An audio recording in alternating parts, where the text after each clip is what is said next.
అరే చాలా మాట్లాడుగా ఈ రోజు ఓజీ ట్రేసర్ రిలీజ్ అవుతుంది ఫస్ట్ మ్యాచ్. అరే ఆపు, ఇది అసలు ఇంట్రెస్టింగ్ మ్యాచ్. లాస్ట్ ఓవర్ ఆగు. ఏంటన్నా నువ్వు చెప్పేది? హైలైట్స్ లాస్ట్ ఓవరా? నిన్న రాత్రి కదా మ్యాచ్ అయిపోయింది. రిజల్ట్స్ కూడా నాకు తెలుసు. రిజల్ట్స్ తెలిసినా ఆ టెన్షన్ ని ఫీల్ అవుతేనే కదా కిక్ వస్తుంది. నువ్వు ఆగు. నీ క్రికెట్ టెన్షన్ కోసం నా ట్రేసర్ వదులుకోవాలా? ఎవరా రిమోట్? నేను ఇవ్వను, పోరా.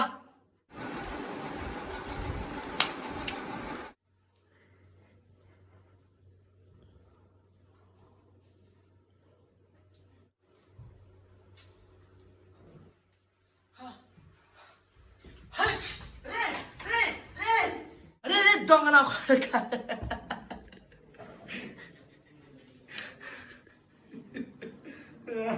పిచ్చి నా కొడుకు. ఏంటిది మాట్లాడు?